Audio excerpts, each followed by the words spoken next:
الحمد لله أشهد أن لا إله إلا الله وحده لا شريك له وأشهد أن محمدا عبده ورسوله أما بعد.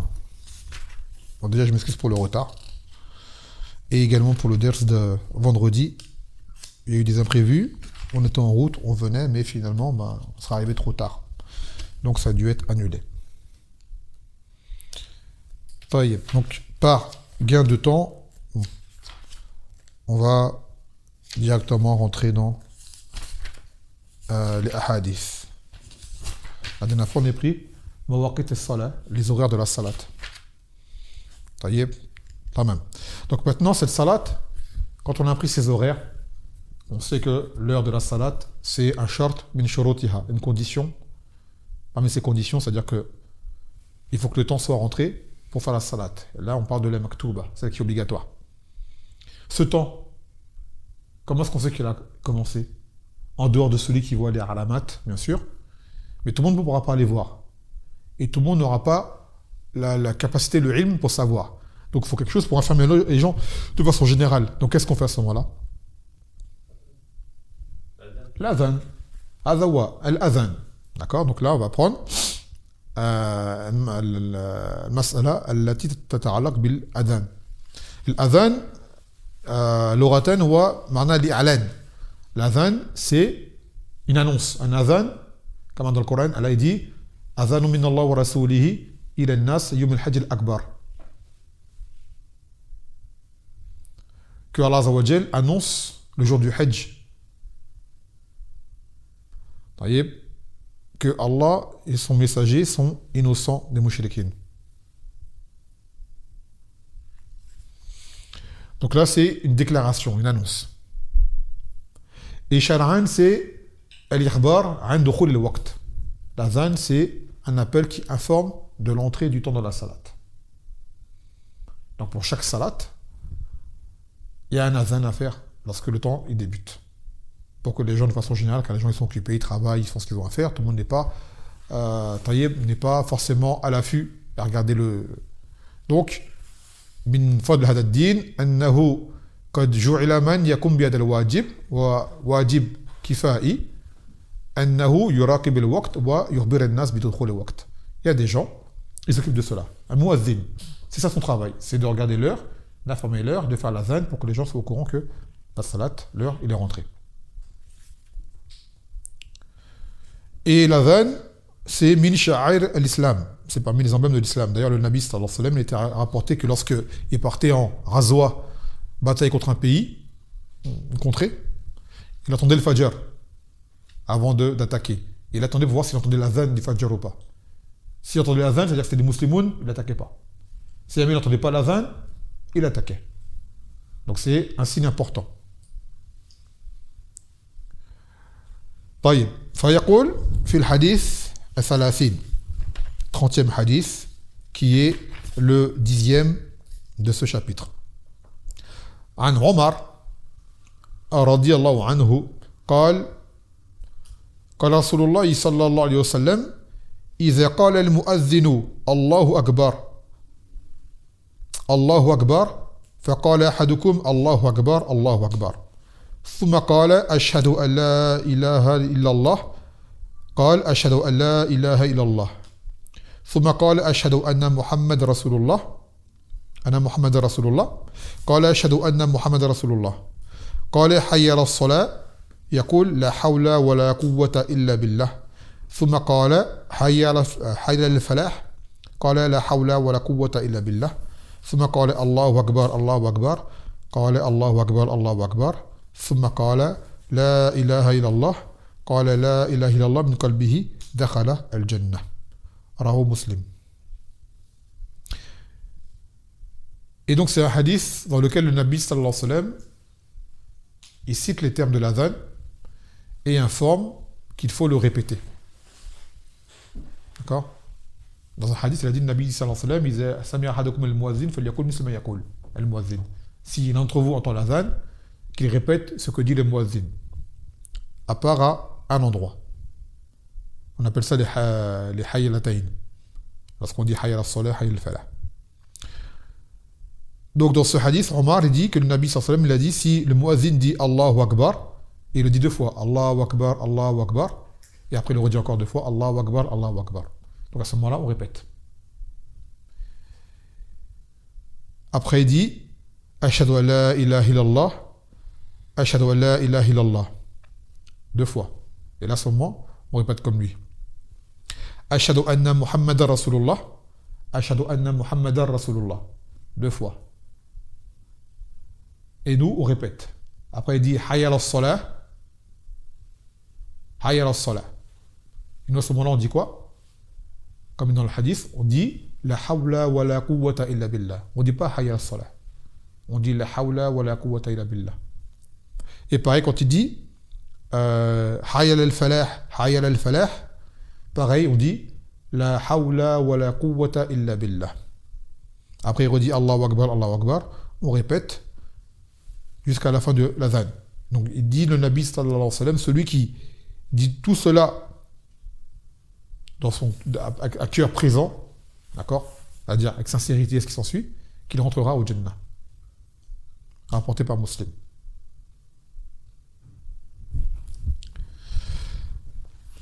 En premier lieu, l'adhan, il a débuté avant que ces termes ne viennent dans un hadith d'Ibn Omar que lorsque les Sahaba sont arrivés à Médina, la salat était légiférée. Elle était légiférée les 5 un petit peu avant la hijra. Mais il n'y avait pas d'adhan. À Mecca ne pouvait pas faire l'adhan parce que c'était un pays qui était sous la domination des Quraysh et des Mushrikines. À l'époque, c'était Mustadrafoun. Les musulmans étaient en faiblesse à Mecca. Ils ne pouvaient pas faire apparaître leur religion comme ça. Donc cela est venu à Al-Médina, après la hijra. Et que les Sahaba s'étaient réunis pour savoir justement la salat, comment on informait les gens. Et de là, certains ont fait des suggestions. Certains ont dit, si on prenait une cloche, certains ont dit ça c'est comme les Nasara, et d'autres ont dit, si après on prenait un corps c'est, vous savez, comme une trompette. Là. Ils disent, ça c'est comme les Yahoud. Et là, Omar, il a dit, et si on prenait la voix humaine? Donc là, Omar était muwaffaq, une fois de plus. D'accord? Omar était muwaffaq dans plusieurs situations qu'il a, on va dire, devancé la révélation. Et de là, il a dit, Nabi sallallahu alayhi wa sallam à Bilal, Qum ya Bilal fa'adhin. Il a dit à Bilal, lève-toi et fais l'adhan. À ce moment-là, il n'y avait pas encore les termes. Je ne sais pas ce qu'il disait à ce moment-là, mais il n'y avait pas encore les termes. Puis, dans un hadith de Abdullah ibn Zayd, si je ne me trompe pas, il a dit qu'il a fait un rêve. Il est parti voir le Nabi sallallahu alayhi wa sallam en disant avoir fait un rêve dans lequel il a entendu telle et telle chose, où les termes de l'adhan lui ont été révélés. Wa alaykum salam, marhaba. Où les termes de l'adhan lui ont été révélés. Et de là, le Nabi sallallahu alayhi wa sallam l'a approuvé. D'accord? Il a approuvé. C'est-à-dire que les rêves à l'époque du Nabi sallallahu alayhi wa sallam, de son vivant, même s'il venait d'autres personnes, s'il l'affirmait, ça pouvait devenir une source de révélation. Après sa mort, il n'y a plus. Quelqu'un ne va pas dire j'ai vu en rêve telle et telle chose, Allah, je fais une ibada, c'est ce que j'ai vu. Non. Ta shari'a, elle est finie. Et c'est cela que les termes de l'adhan tels qu'on le connaît aujourd'hui sont venus. Donc en premier, ça a été adhan sans terme connu, mais c'est Bilal qui le faisait. Puis, les termes sont arrivés, ont été révélés, et là, ils sont venus légiférer, et c'est ces termes-là qu'on a dans l'adhan. Qu'on vient de citer là dans le hadith. Donc le muazzin, c'est celui qui fait l'adhan. On l'appelle muazzin. C'est l'ism fa'il de azzana yu'azzinu. C'est le verbe pour dire le faire, de faire l'appel. Donc on dit quoi? Au début, on dit Allahu Akbar, Allahu Akbar. Taïeb. Ma wa taqdir Allah Akbar min kulli shay, que Allah est plus grand que toute chose. Parce que souvent les gens disent Allahu Akbar, ça veut dire Allah est le plus grand. On dit la phrase, c'est pas ça qu'elle veut dire. Bien que c'est vrai, Allah c'est le plus grand. D'accord? Mais en arabe, ça aurait été Allah huwa al-Akbar. Pour dire Allah c'est le plus grand, on aurait dû dire Allah huwa al-Akbar. Mais là, la phrase c'est Allahu Akbar. Donc c'est Allah est plus grand. Et il y a forcément, là c'est un ism tafdil, c'est un ism de superlatif, comparatif, donc il faut comparer à quelque chose. Plus grand que quoi? Plus grand que tout. D'accord? Plus grand que tout. Cette fameuse formule qui fait tant de polémique, qui fait tant peur aux kuffars, s'ils savaient, c'est la formule par laquelle on commence l'adhan. Et par laquelle on commence la salat. Takbir. D'accord? Car c'est la phrase la plus véridique qui soit, que Allah est plus grand que tout. Et Ashhadu an la ilaha illallah, قال أقر بقلب أقر بقلبي ناطقا بلساني. C'est-à-dire que j'admets de par mon cœur et je le prononce par ma langue.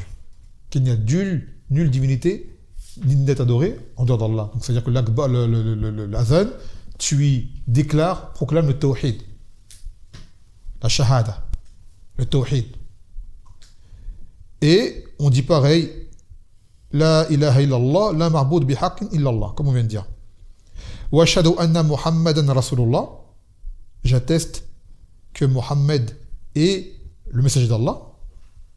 Et yuqirru bilisani wa a'tarif biqalbi anna Allah arsala 'abdahu Muhammadan sallallahu alayhi wa sallam ila an-nas kaffa.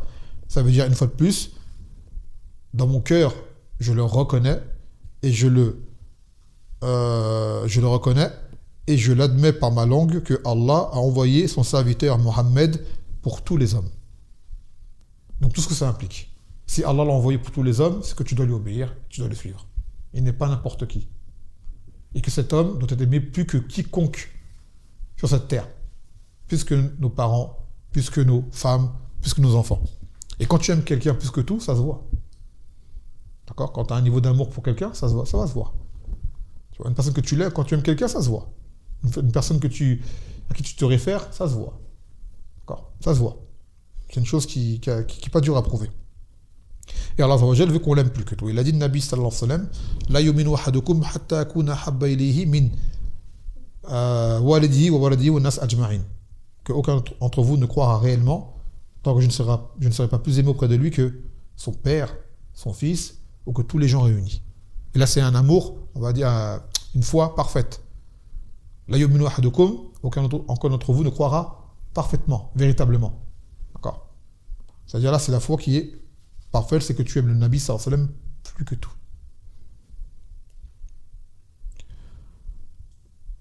قال حي على الصلاة أي هلموا إلى الصلاة واقبلوا عليها. Donc ça veut dire en fait hayya, on le traduit en général comme accourir. C'est-à-dire que tu vas faire une chose, avec engouement tu y vas. Tu vois. Donc ça veut dire allez vers la salat, allez-y pour l'accomplir. Pour l'accomplir. Et quand on dit hayya al-falah, al-faz al-matloub wa al-najah min al-marhoub, c'est accourir. Le falah, on va le traduire par, ils disent féliciter. Donc c'est correct. C'est-à-dire que tu vas vers une chose qui t'apporte un bien et par laquelle tu suis un mal. D'accord? Al-falah, c'est la réussite à la base. Comme قال تعالى قد أفلح المؤمنون الذين هم في صلاتهم خاشعون. Certes, ont déjà réussi les croyants qui sont humbles dans leur salat. Aflaha. Là, al-falah, c'est pris de al-hada, al-fi'l. C'est la même racine. Donc c'est la réussite. Donc accourir vers la salat, c'est la réussite. Et voilà le fait que cette adhan est d'une importance capitale en pays d'islam parce que c'est un rappel. C'est un zikr. En plus, l'adhan fait fuir les shayatin. Et attire les anges. D'ailleurs, justement, dans un hadith, c'est venu que shaytan, lorsqu'il entend l'adhan, il s'en va en pétardant, c'est-à-dire il lâche des paix en partant, pour ne pas entendre l'adhan, tellement ça lui fait du mal. Et quand l'adhan il est fini, il revient. D'accord. Donc l'adhan, ça fait fuir les shayatin également. Et c'est un zikr. Et le adhan comporte le tawhid, al-faz al-tawhid. Voilà pourquoi ici il est interdit. Car l'adhan à lui tout seul peut être une cause de guider de beaucoup de gens. Un que l'adhan tout seul, hein, ce serait une cause pour que les gens, tous les jours, ils entendent ça 5 fois par jour, ça l'interpelle. Tu vois. Il entend ça, il entend Allahu Akbar, déjà il s'habitue à Allahu Akbar, c'est plus un truc de terroriste pour lui, c'est normal. Il entend Ashhadu an la ilaha illallah, il entend tout le temps, il s'y habitue. Donc ça l'interpelle. Jusqu'au jour où il va demander à un musulman, ça veut dire quoi? J'entends ça tous les jours, ça veut dire quoi? On lui explique. Tu vois. Ça va le faire réfléchir. On entend ça tous les jours, sur des années durant. Donc ça impacte sur lui. Regardez, nous, quand on était petits, des choses qu'on entendait, on ne faisait pas attention, mais ça impactait sur nous. Même si on n'aimait pas, on l'entendait tout le temps. C'est pour ça, par exemple, vous voyez, ça c'est une technique qu'ils ont dans les médias. On te balance. Même si tu ne crois pas, tellement on te le balance que ça finit par jouer sur toi. Tu vois. Tu sais que c'est pas vrai, mais tu l'entends 1 fois, 2 fois, 3 fois, 4 fois, 5 fois. Ça y est, c'est assimilé. Tu vois, ça veut dire, ils savent que bombarder l'être humain de choses, même si au début il ne croit pas, à force de l'entendre, ça y est. Il va le connaître par cœur et il va s'y habituer. Et bien cet adhan, regardez bien, on le fait 5 fois par jour. On l'entend. Et normalement, on entend une voix forte. Donc ça joue sur les cœurs. Donc voilà pourquoi ici, il te le coupe. Il dit, tu veux faire ton adhan dans le masjid, on ne va pas t'entendre. Ou dans les pays d'islam, malheureusement, où il faut la faute de baisser le micro, même de le couper dans les lieux touristiques, pour ne pas déranger les touristes. Là, justement, les touristes, ils viennent, c'est l'heure de faire la da'wa pour eux, justement. Le touriste, c'est pas tes plages qu'il leur faut, c'est pas tes hôtels qu'il leur faut, c'est l'islam qu'il leur faut. Fais l'occasion, justement, amène les touristes et fais-leur la da'wa. Dans l'avion, déjà, tu commences à parler de ça, des cartes, des koutoubs, des dépliants, tu vois. Et quand ils viennent, ils attendent l'adhan. Ça veut dire, ils attendent l'adhan. Et tu verras qu'au lieu de repartir avec des photos souvenirs, il va repartir peut-être avec l'islam. La réussite. Hayal al-falah. Il va venir à la réussite. Là, c'est le rôle de nos gouverneurs à la base. Faire da'wa autant que possible, de mettre les moyens pour que les gens qui viennent en pays d'islam, d'accord, ils soient interpellés par cette religion. Juste, ils ne viennent pas pour le couscous ou pour je ne sais quoi. Ils viennent, mais quand ils sont là, ils découvrent quelque chose de... et qu'ils découvrent ce qu'il y a de plus grand, le trésor de ce monde, c'est l'islam. Ils repartent avec. Voilà, Mousta'an. Donc, ensuite, on dit, donc au moment où on dit hayya al-salah, hayya al-falah, nous on dit la hawla wa la quwwata illa billah. قال المعنى ليس لأحد حركة ولا تحول من حال إلى حال ولا قدرة على ذلك التحول إلا بالله. Ça veut dire que personne n'est en mesure de faire quoi que ce soit, de changer sa situation d'un état à un autre, et tu n'as aucune capacité, aucun potentiel, si ce n'est par Allah Azza wa Jal. C'est-à-dire tout ce que tu fais, tu n'as aucune fierté à l'avoir fait. C'est Allah qui t'a permis de le faire. S'il voulait, tu ne l'aurais pas fait. Et tu n'as qu'à le voir, tu as des choses que tu fais toi, que les gens n'arrivent pas à faire. Et des choses que toi, tu n'arrives pas à faire, que d'autres y font. Il n'y a pas longtemps, on m'a envoyé une question comme ça, on m'a dit, c'est quoi le fait de dire, quelqu'un il dit, j'ai confiance en moi, en tant qu'être humain. Je lui dis, cette phrase-là, en soi, en islam, elle n'a pas d'origine. Parce que l'être humain ne peut rien faire. Entre autres, la hawla wa la quwwata illa billah. Par contre, ce qui revient à l'être humain, c'est de faire les causes. Alors, demain, quelqu'un va faire quelque chose, il va dire, tu peux faire ça? Ouais, moi, j'en suis capable. Non. Non, si elle ne veut pas que tu le fasses, tu ne le feras pas. Dis pas, j'en suis capable. Là, tu le vois capable. Si tu trouves le jour où tu vas le faire, là, il va te rendre adiz, tu ne pourras pas le faire. Il va t'arriver une chose, le matin, tu vas tomber malade. Ah, je pensais qu'il allait venir, je suis tombé malade. La mousta'ana, ouais. Tu vois? C'est Allah qui va te permettre de le faire. Donc, la confiance que tu dois avoir, c'est en Allah, que Allah te permette de le faire. Hada trop plus tawakkul. D'accord? Donc, dis pas, moi j'ai la force, je peux. Tu ne sais pas. Et cette force que tu as, c'est Allah qui te l'a donnée. Et s'il veut, il te l'enlève. Ou même si tu ne l'enlèves pas, le jour où tu en auras besoin, tu ne pourras pas l'utiliser. Donc, en réalité, l'être humain doit croire en Allah, faire confiance en Allah Azza wa Jal. Yatawakkal, comme a dit le Nabi sallallahu alayhi wa sallam, قال Istan billah wa la ta'jaz. Recherche de l'aide auprès d'Allah et ne baisse pas les bras. C'est-à-dire avance, agis, mais recherche de l'aide auprès d'Allah dans ce que tu vas entreprendre. Et si Allah il veut te l'accorder. S'il ne veut pas, tu ne l'auras pas. Des fois, tu as des choses, tu le fais, tu fais, tu es prêt. Le jour où il faut que tu agisses, tu as raté. Tu vois? Et tu as des gens, ils n'ont rien demandé, ils ont fait des choses grandioses. Ils disent, je ne sais même pas comment j'ai pu faire ça, moi. C'est Allah qui t'a permis de le faire. C'est pour ça que dans ce qu'on fait nous-mêmes en soi, on n'a pas à se vanter. Quand on prend ce genre de choses, on ne peut pas être, être vantard, être hautain. Parce que tu sais ce que tu as fait, ça ne vient pas de toi à la base. Tu as des gens, ils se vantent de leur beauté. La beauté, c'est une chose qu'elle te donne. Tu ne peux pas la façonner. Tu pourras faire toutes les opérations que tu veux. Si tu n'es pas beau, tu n'es pas beau. D'accord? Si tu es petit, tu es petit. Si tu es grand, tu es grand. Il y a des choses que tu peux arranger. Il y a des choses que tu ne peux rien faire. D'accord? Même demain, quelqu'un dit, ouais, je vais faire du sport pour être bien. Tu vas faire tout du sport, mais le jour où tu vas arrêter le sport, ça va changer. Tu vois? Et tu as des gens, ils sont comme ça, de nature. Donc, on va dire, pourquoi tu te vantes d'être beau? Cette beauté-là, c'est même pas ta mère qui l'a donnée. C'est Allah qui t'a créé comme ça. Et tu as des gens, là, ils ont créé de façon différente, d'une autre apparence. Donc, tu n'as pas à te vanter. Et remercie Allah qui t'a donné cette qualité qui est à ton avantage. Sois humble, remercie Allah, mais tu dis, tu te prends pour je ne sais qui, ou quelqu'un qui est fort physiquement. Il a une force physique impressionnante. Tu vois? Sans même aller faire du sport. Il est comme ça, depuis que je suis né, je suis une force de la nature, comme il dit. Et il dit, cette force, comment tu l'as eue? C'est Allah qui t'a donné. Tu vois? Donc ne sois pas fier de toi comme ça, de te croire je ne sais qui. C'est Allah qui te l'a donné. Et même demain, tu es un sportif, tu t'es entraîné, qui t'a donné la force d'aller t'entraîner, de te lever le matin, d'aller courir, d'aller soulever, d'aller... C'est qui t'a donné la force? C'est Allah qui t'a donné. Demain, tu aurais pu aller courir, tu tombes, tu te blesses, et au lit, allongé. Ça sert à quoi? Ça sert à rien. Donc, en fait, tout ça, ça doit nous apprendre à être humble, à savoir c'est quoi notre place dans ce bas monde. La hawla wa la quwwata illa billah. On n'a jamais oublié ça. Des fois, regardez les gens qui suivent les compétitions sportives. Regarde le sportif quand il fait un exploit. Regarde comment il réagit. On dit il a refait le monde. Alors, je suis trop fort. Tu vois. Quand il a fait un truc, tu le vois comme il est en extase, il a refait le monde. On dit t'as rien fait de base. Et ce que tu as fait, même si c'est halal ou haram, tu ne l'as pas fait, tu l'as fait parce que Allah t'a permis de le faire. Tu vois. Malgré tout. Yaqul, et il y a peu d'exemples avec les Sahaba, qu'on cite souvent, qui faisaient des choses extraordinaires sans entraînement. T'as un exemple qu'on cite? Safina, un sahabi s'appelle Safina. Safina, ça veut dire bateau en arabe. Il était avec le Nabi sallallahu alayhi wa sallam et il commençait à prendre les charges des Sahaba. Tu vois. Alors, ils étaient en voyage, ils prenaient leurs bagages.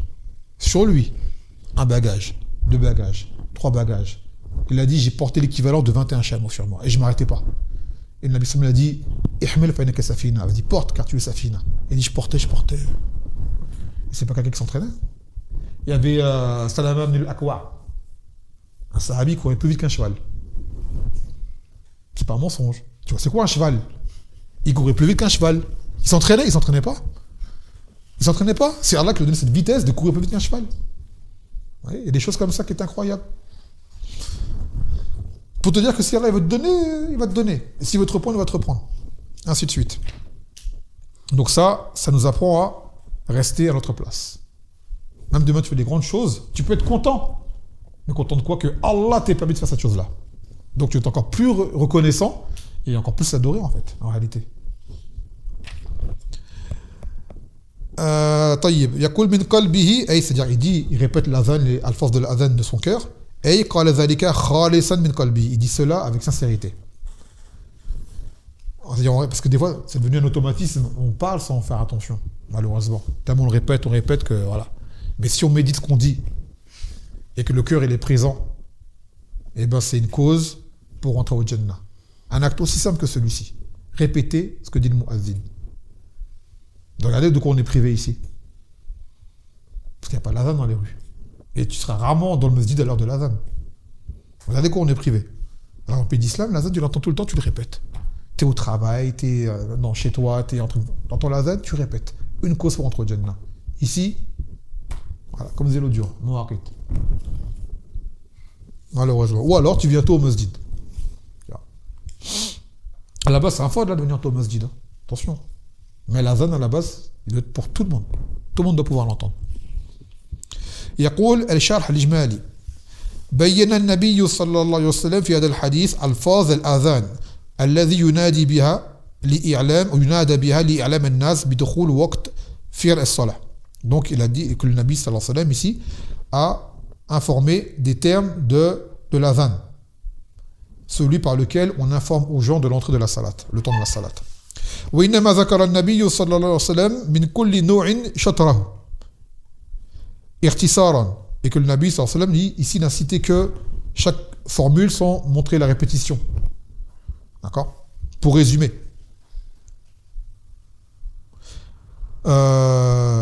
وتنبيهها على باقيه وحث على متابعة المؤذن بعد كل كلمة يقولها. Et il a incité à suivre ce que dit le muazzin dans chaque parole qu'il prononce. فيقول من سمعه مثله, que celui qui l'entend doit prononcer comme lui, إلا في حيعتين, le fait de dire حيا على الصلاة حيا على الفلاح. À ces moments-là, on ne répète pas comme dit le muazzin, mais on dit quoi? Ahsant. Après j'ai une autre question qui va venir. يتبرأ من حوله وقوته إلى حول الله وقوته. C'est-à-dire que la personne là, c'est là qu'on veut dire, la personne en fait ne se reconnaît à elle-même aucune force. Elle ne reconnaît que la force d'Allah que Allah lui a accordée. D'accord? Elle ne se reconnaît aucun potentiel si ce n'est celui que Allah Azzawajal lui a accordé. Il ne veut pas dire c'est moi.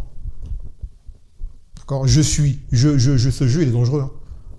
Il est dangereux. ومن قال ذلك كله مخلصا من قلبه معتقدا ما دل عليه فجزاؤه الجنة. Et celui qui dit tout cela avec sincérité, avec un cœur présent, en croyant ce qu'il dit, la conviction en ce qu'il dit, alors sa rétribution sera le Jannah. Sou'el, parenthèse avant que j'oublie. On répète tout ce que dit le muazzin. Pareil. Dans les pays d'islam, au Fajr, on avait expliqué qu'il y a deux Fajr. Al-Kadhib, le Fajr mensonger, dont le signe dans le ciel c'est quoi? Comment on reconnaît le Fajr al-Kadhib? Comment, c'est quoi le signe pour dire que le Fajr, c'est-à-dire ça c'est avant l'entrée du temps. Les prémices de l'entrée du temps du Fajr. Comment on le reconnaît? Dans un pays où c'est dégagé, bien sûr. C'est quoi son signe? Je sais pas comment tu les marques blanches, je sais pas. Oui, mais comment elle est? Horizontale. C'est sûr? Ouais. Toi tu dis quoi? T'es d'accord avec lui? Je sais pas si c'est l'inverse. Ça veut dire le fil blanc, Oui, mais comment il est? Je crois que c'est l'inverse. horizontal, T'es d'accord avec lui? C'est quoi que tu dis toi? vertical. Fajr al-Kadhib, il est vertical. C'est le sadiq qui est horizontal. Donc dans l'adhan ou le Fajr al-Kadhib, qui est le premier Fajr, qui n'est pas l'entrée du temps, c'est un prémisse. C'est le temps pour le sahur. D'accord? Là, il y a un adhan qui se fait. On appelle ça l'adhan al-awwal, premier adhan au Fajr. Et ensuite, quand le temps y rentre, qu'on voit la ligne verticale, horizontale à fois, là c'est Fajr al-Sadiq, c'est le vrai Fajr, l'heure de la salat. Et là il y a notre adhan, c'est le vrai celui-ci. D'ailleurs il a dit, le Nabi sallallahu alayhi wa sallam, Innama Bilal yu'adhin bil-layl, fa kulu wa shrabu hatta yu'adhin ibn Maktoum. Il a dit, le Nabi sallallahu alayhi wa sallam, aux gens pendant Ramadan, que Bilal, quand il fait l'adhan, c'est encore la nuit. C'est-à-dire ça c'est l'adhan mensonger, c'est pas le vrai, le Fajr mensonger. C'est-à-dire, continuez à manger et à boire. D'accord? Juste ce que vous entendiez l'adhan de Ibn Maktoum, l'aveugle. Lui, quand il fait l'adhan, c'est que c'est l'heure du... C'est fini, mangez plus, buvez plus. Là, c'est l'heure du ciel. D'accord? Et il y a un khilaf, parce que dans le adhan du matin, on dit As-salat khayrun min an-nawm. Là, c'est un truc qu'on rajoute, là, c'est propre au adhan du Fajr. As-salat khayrun min an-nawm. La salat est meilleure que le sommeil. Et le ulama, il diverge. Est-ce que ça se dit dans le premier adhan ou dans le deuxième du Fajr? D'accord? Il y en a, ils disent dans le premier adhan. D'autres disent non, c'est dans le deuxième. Il n'y a rien vraiment qui le définit. C'est des déductions. La question, je voulais en revenir. Quand le muazzin dit As-salah khayrun min an-nawm, on dit quoi, nous? Qu'est-ce qu'on doit dire? Qu'est-ce qu'on doit dire? Qu'est-ce qu'on doit dire? Tu dis on répète? Qui est d'accord avec lui? Hein? Toi aussi? T'as un avis? Tu sais pas?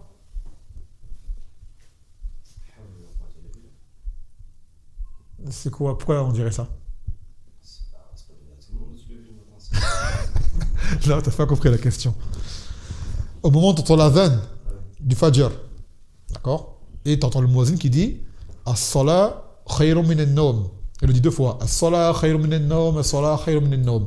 Toi, on doit dire ce que dit le muazzin, il a dit le Nabi sallallahu alayhi wa sallam. On dit quoi à ce moment-là? On dit rien. On a un ordre. Dans l'autre hadith que j'ai dit au début, ils essaient de mettre le muazzin, fakulu bismikum le muazzin. Si vous entendez le muazzin, dites comme il dit. C'est un ordre.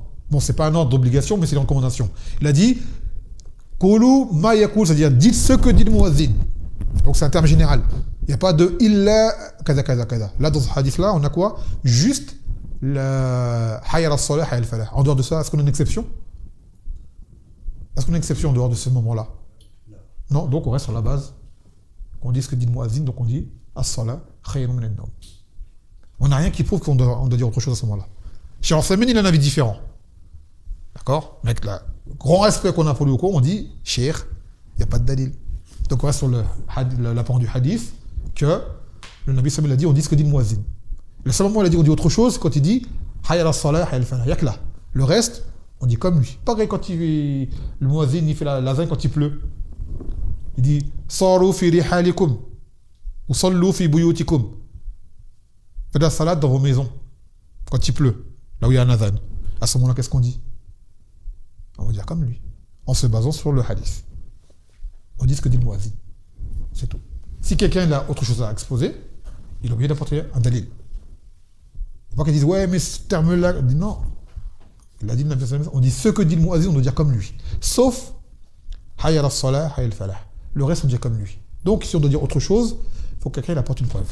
Un hadith ou quelque chose. Jusqu'à présent, moi, j'ai rien vu qui t'a apporté, qui nous fasse sortir de l'apparent du hadith.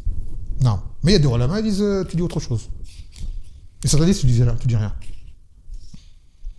طيب فوائد الحديث استحباب قول سامع المؤذن مثل ما يقول إلا في حي على الصلاة حي على الفلاح فيقول لا حول ولا قوة إلا بالله. Donc là on voit qu'il est recommandé que celui qui entend l'adhan de dire ce que dit le muazzin, sauf lorsqu'il dit حي على الصلاة حي على الفلاح. À ce moment-là on dit لا حول ولا قوة إلا بالله. ثانيا استحباب المتابعة كلمة فيقول المجيب الجملة بعد المؤذن لا معه. C'est-à-dire qu'il est recommandé de répéter derrière le muazzin et pas en même temps que lui. Quand le muazzin fait l'adhan, on attend qu'il finisse sa phrase et là on commence la nôtre. Même s'il commence cette daqui après. Si tu ne laisses pas le temps de répéter, tu répètes quand même. D'accord? Tu répètes quand même. ثالثا أن إجابة المؤذن بالمثل من أسباب دخول الجنة. Que le fait de répondre et de répéter ce que dit le muazzin, comme il le dit, est une cause pour rentrer au Jannah, au paradis. رابعا أن هذه الفضيلة ينالها من قال ذلك بلسانه مع اعتقاده بقلبه حقيقة ما دل عليه وإخلاصه فيه. Et que ce mérite dans l'adhan ne l'obtient que celui qui le fait avec sincérité. C'est juste pas juste la langue bouge, c'est le cœur il est présent également. Et qu'il a, de ce qu'il dit, il a croyance de ce qu'il entend, de ce qu'il dit. خامسا الاقتصار على ألفاظ الأذان الثابتة عن النبي صلى الله عليه وسلم وما زاد عليه فهو بدعة. Et qu'il faut se contenter des termes cités par le Nabi sallallahu alayhi wa sallam, rien de plus. Par exemple, les chiites disent Hayya ala khayl al-amal. Venez à la meilleure des œuvres. Les chiites disent ça. Sans dans l'azan, t'as un chiite qui fait l'azan. On va dire le terme il est vrai, mais dans l'azan, ça n'a pas été révélé. Donc on n'a pas à le dire. Tu n'as pas le droit de rajouter quelque chose de ta tête. Même si ce que tu dis de base est vrai, d'accord, tu n'as pas à le rajouter. L'azan, il est comme il est. D'accord? Car c'est tawqifi. C'est basé sur une révélation, un décret divin. Et tu n'as rien à rajouter, sans quoi tu tombes dans la bid'a. Et les seuls termes à rajouter, c'est lorsqu'il pleut, ou lors de l'azan, premier azan. As-salah khayrun min an-nawm. L'azan du fajr. Est-ce que c'est le premier, est-ce que c'est le deuxième? Ça, c'est une autre question plus longue, qui n'est pas là le sujet du ders. Mafhoum hada? T'as compris? T'as pas compris? Bon, pour faire simple. Quand tu vas à la mosquée, que tu entends le muazzin, c'est qui le muazzin? C'est qui fait l'azan. Oui. Tu répètes ce qu'il répète, ce qu'il dit à fois. Tout ce qu'il dit le muazzin, tu dis comme lui derrière lui. Sauf à deux moments. Quand il dit Hayya al-falah, Hayya al-salah, il le dit deux fois, toi tu dis quoi à ce moment-là? Ah si. Ah si. Tu dis la hawla wa la quwwata illa billah. Et quand tu dis Hayya al-falah, tu dis toi aussi la hawla wa la quwwata illa billah. Et tout le reste tu dis comme lui, à part à ce moment-là. C'est tout. Mais quand tu le dis, il faut que tu saches ce que tu dis et que tu y crois et que tu sais qu'Allah il t'entend. Et si tu fais ça, tu as une cause pour entrer au paradis. Et si jamais t'as oublié, il va te le rappeler, Inch'Allah. Quand tu vas avec lui à la mosquée, tu lui dis hey, c'est quoi déjà dans l'azan, qu'est-ce qu'il faut dire, j'ai oublié, qu'est-ce qu'il faut faire? Tu le rappelles, Inch'Allah. Là, t'as compris là? C'est facile. Taïeb. Barakallahu fik. Taïeb. Maintenant, on prend le 32e hadith, qui est le 12e du chapitre. Non, enfin, j'ai sauté un. 31e hadith, qui est le 11e du chapitre, qui est en relation avec le hadith qu'on vient de prendre. C'est un complément pour rendre la récompense encore plus méritante. يقول عن جابر رضي الله عنه أن رسول الله صلى الله عليه وسلم قال من قال حين يسمع النداء اللهم رب هذه الدعوة التامة والصلاة القائمة آت محمدا الوسيلة والفضيلة وابعثه مقاما محمودا الذي وعدته هلت له شفاعتي يوم القيامة رواه البخاري. Donc là maintenant on va prendre quoi? Le dua à faire complémentaire après l'adhan. D'accord? C'est-à-dire là on a répété ce que le muazzin il a dit, on dit comme lui, et en plus on a un autre dua à faire derrière, qui est recommandé bien sûr. Donc selon Jabir, qu'il a dit que le prophète sallallahu alayhi wa sallam il a dit, celui qui après avoir entendu l'appel à la salat, il dit Allahumma. Allahumma ça veut dire ô Allah. Rabbah di da'wa at-tamma, Seigneur de cet appel complet. C'est quoi cet appel? C'est l'adhan. C'est une da'wa, et une da'wa ça veut dire un appel. Donc tu es le Seigneur de cet appel. Wa salat al-qa'ima, de cette salat qui va s'établir. Ati Muhammadan al-wasila, donne à Muhammad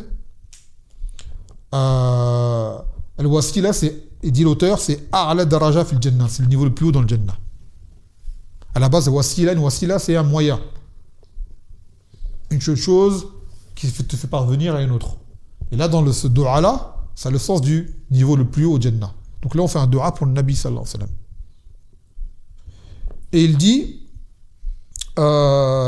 Ati Muhammadan al-wasila, donc accorde à Muhammad le plus haut degré du Jannah, wal-fadila. Al-fadila, c'est un niveau encore plus haut au-dessus de toute la création. C'est-à-dire de l'élever encore plus haut en degré.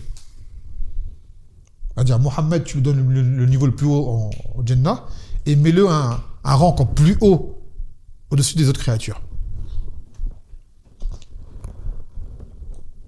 Et on dit également Wab'athu maqaman mahmoudan alladhi wa'adtahu, et récite-le maqam al-mahmoud.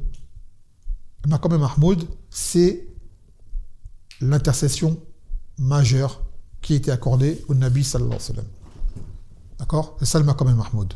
C'est l'intercession majeure qui a été accordée au Nabi sallallahu alayhi wa sallam, et qui est cette invocation.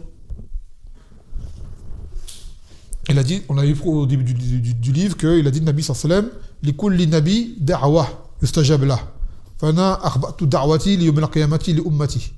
Il a dit, chaque prophète a eu droit à un dua propre à sa communauté qui lui exauçait.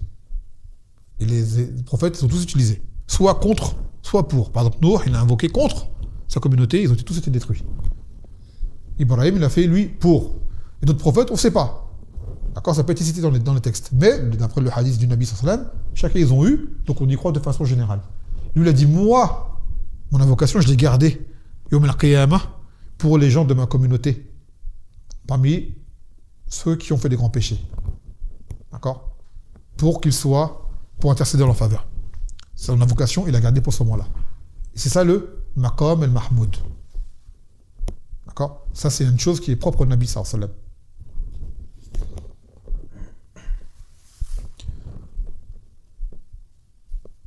Et également, c'est pour permettre aux gens de sa communauté d'aller plus vite, d'être soulagés des affres du jour du rassemblement, sous le soleil, dans une foule incroyable, avec la peur dans les cœurs, la frayeur de ce qui attend les gens.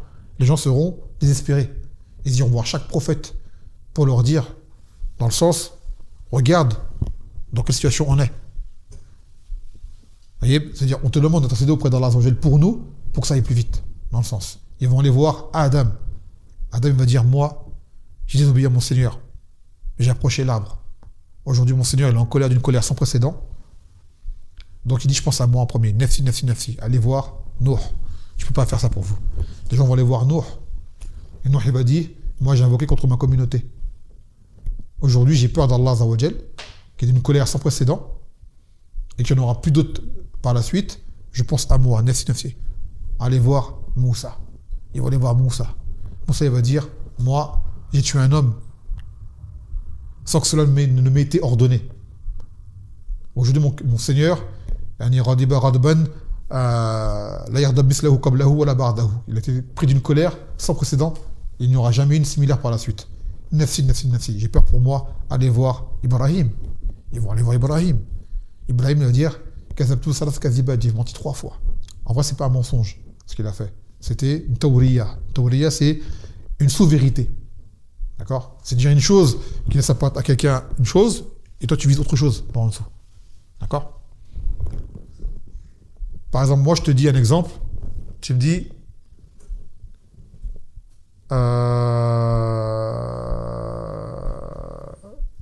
Khalil, est-ce que tu es là? D'accord? Tu es derrière la porte, tu toques. Tu dis Khalil, est-ce que tu es là? Et moi, je suis dans un coin, et je dis à mon fils, tu dis que je suis pas là. Et mon fils vient et dit non, il n'est pas là. Il veut dire là, maintenant ici, là. Alors que moi je suis derrière. Donc qu'est-ce qu'il va croire celui qui écoute? Que je ne suis pas présent dans la maison. Alors que je suis là. Moi j'ai pas menti. Et moi j'ai dit non, je ne suis pas là devant la porte. Ça c'est une théorie. Bon, attention les frères, ça on s'en sert quand il y a un besoin. Ça ne mise pas avec. Sinon tu passes pour un menteur pour les gens. C'est vraiment quand tu as une situation, tu ne peux pas affronter, il y a un danger, il y a quelque chose. Parce qu'à la base, mentir en islam, c'est muharram dans l'absolu. Tu ne mens pas. Donc, quand tu es dans une situation comme ça de contrainte, tu fais une tawriya. Et c'est ce qu'il a fait Ibrahim, 3 fois. Et donc, il a peur. Il dit nafsi, nafsi, nafsi. Je pense à moi. Il a dit allez voir Isa. Les gens vont aller voir Isa. Isa va citer aucun péché. Aucun péché qu'il a fait. Il a dit cependant, cette intercession, elle n'est pas pour moi. Et il dit comme les autres, j'ai peur pour moi aujourd'hui. Allez voir Mohammed. Et là, ils vont aller voir Mohammed. Et le Nabi sallallahu alayhi wa sallam va dire Hazi Ali, celle-là, elle est pour moi. Et là, il va aller voir près du trône d'Allah Azza wa Jal. Il va tomber sajidan. Il va faire des do'a, et faire des afkar, et faire des mahamid que Allah lui a appris qu'il ne connaissait même pas en ce bas monde. Après, il sera dit Ya Mohammed, il a fait ra'sak, kul tusma, shfa'tu shaffa. Il lui sera dit Ah Mohammed, lève ta tête, parle, tu seras entendu, intercède, tu seras écouté. Et là, il va dire Ummati, Ummati. Et il va intercéder pour sa communauté. Et donc, dans ce do'a qu'on fait après l'adhan, d'accord, on cite que on demande à Allah Azza wa Jal d'accorder au Nabi sallallahu alayhi wa sallam le plus haut degré au Jannah, le plus haut degré de la créature, et de le ressusciter en lui accordant cela. D'accord? Et il dit Nabi sallallahu alayhi wa sallam, celui qui fait ce do'a-là, après la salat, il aura droit à mon intercession. Celui qui fait ce do'a-là aura droit à mon intercession. Mais, est-ce que c'est dans l'absolu? Que quiconque, après l'adhan, fait ce do'a-là, il aura droit à la shafa'a du Nabi sallallahu alayhi wa sallam.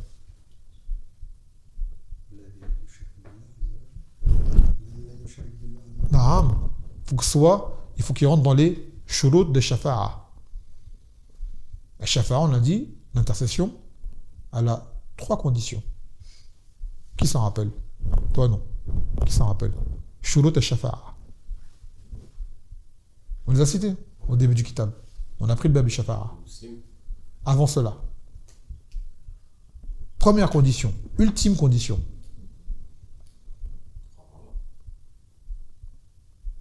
Non, c'est pas ça la condition. Cette shafa'a, comment elle a lieu en premier lieu? Ah, le jour de l'obligation. Non, c'est pas ça là. Attends, tu parles ici ou... Dans au-delà.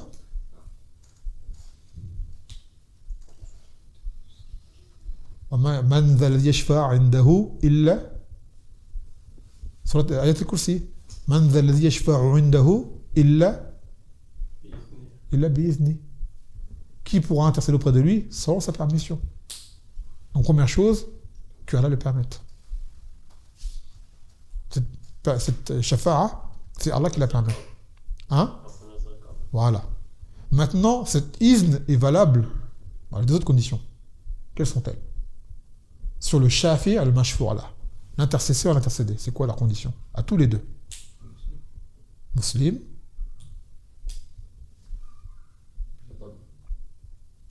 C'est soit une personne qui a Allah il agrée. Donc de soi, c'est un musulman. Mais un musulman, c'est un terme qui est trop large. On va dire c'est un croyant. Parce que le munafiq est nommé musulman. Parce que physiquement, il sait. En apparence, il s'est soumis à Allah. Mais intérieurement, il ne croit pas. Donc ce n'est valable que pour les croyants. Donc demain, par exemple, tu as un qui se dit musulman, qui fait salat et tout, et c'est un mouchirik. C'est un soufi qui adore les tombes, qui invoque les morts, tout ça. C'est mort pour lui. Tu vas dire, attends, moi je dis la ilaha illallah, je fais salat avec vous, je fais le hajj, je fais le ramadan. Oui, mais tu fais du shirk akbar. Donc ça c'est pour le muwahhid, celui qui ne fait pas de shirk. Et taman, évidemment, c'est un croyant. Donc tu as déjà, on le dire, ce doha-là, peut-être plus que toi, mais ils font du shirk à côté. Donc ça ne leur servira à rien. Ils vont dire la ilaha illallah avec la langue, mais que leurs actes, dans leur cœur, ils vont transgresser ce la ilaha illallah par des actes abominables. Donc, c'est pour le muwahhid, celui qui a unifié Allah Azzawajal dans l'adoration, dans sa seigneurie, dans ses noms attributs. Et bien sûr, avant cela, on fait quoi? On fait la salat ibrahimiyya. La même qu'on fait dans le tashahhud al-akhir. Parmi les doigts à faire après l'adhan, la salat ibrahimiyya. Allahumma salli ala Ibrahim wa ala Ibrahim. Kama sallaita ala Muhammad wa ala Muhammad ila akhirih. Tu fais ça, et après tu fais ce doha-là. Et huna, takun, qad kumta bil asbab, hatta yashfa'a laka an-nabiy sallallahu alayhi wa sallam. Tu auras fait les causes pour que le Nabi sallallahu alayhi wa sallam intercède pour toi. Et avant cela, tu auras répété ce qu'a dit le muazzin, donc tu auras fait les causes pour entrer au Jannah. Yushoufu, juste avec l'adhan. Ni'mat al-adhan, faqat. Dites-vous le nombre de bienfaits qu'Allah nous a donné, le nombre de causes pour entrer au Jannah. Rien que celle-ci, regardez ce qu'on a. Mais ça demande quoi? D'apprendre, de comprendre et d'appliquer. Tout simplement. Allez, bon, on prend directement Fawaid parce que là on a déjà expliqué, on a fait l'explication. Fawaid al-Hadith. Istirbab hada dua ragb al-adhan. Donc il est recommandé de faire cette dua après l'adhan. ثانيا أن من دعا بهذا الدعاء عقب الأذان استحق شفاعة النبي صلى الله عليه وسلم, que celui qui aura invoqué de cette invocation après l'adhan mérite l'intercession du Nabi صلى الله عليه وسلم. Bien sûr, il faut que ce soit un muwahhid. Taman. ثالثا أن الوسيلة أعلى منزلة في الجنة ينالها نبينا محمد صلى الله عليه وسلم. Et que le wasila, c'est le niveau le plus haut du Jannah. Et que celle-ci, c'est le Nabi qui va l'atteindre, qui va l'avoir. رابعا إثبات الشفاعة العظمى وهي المقام المحمود. Et là, ça affirme la shafa'a, l'intercession majeure, qui est ce qu'on appelle le maqam al-mahmoud en arabe. C'est ça, c'est l'intercession majeure, qui est parmi les spécificités du Nabi sallallahu alayhi wa sallam. Il n'y a que lui qui a ce rang. خامسا المراد بالشفاعة المعهود بها من قال هذا الذكر شفاعة خاصة كل بحسب حاله. Et que, comme on l'expliquait, que cette intercession n'est promise que pour chaque personne en fonction de sa situation. D'accord? Donc c'est pour le muwahhid, celui qui adore Allah seul, sans rien lui associer. Non. Taïe. Là, tu as compris celui-ci? Non. Bon. On va te faire simple. Tout à l'heure, on expliquait dans le premier hadith qu'il faut répéter comme dit le muazzin. D'accord? Ça, tu as compris. Une fois que tu as fini de répéter ce qu'il a dit le muazzin et qu'il a fini l'adhan, le muazzin, tu fais ce dua-là en plus. D'accord? Inch'Allah, il va te l'apprendre petit à petit. Et après chaque adhan, tu prononces ce dua-là. D'accord? Et en faisant cela, tu seras parmi les gens qui méritent que le prophète intercède pour eux Yom al-Qiyamah lorsqu'ils seront dans la terreur, dans la frayeur, pour que leur sort soit amélioré, pour entrer au paradis. C'est une cause. Mais à une condition. Que tu sois un croyant. C'est-à-dire tu adores Allah seul, pas de shirk. Car le shirk, c'est le pire des péchés.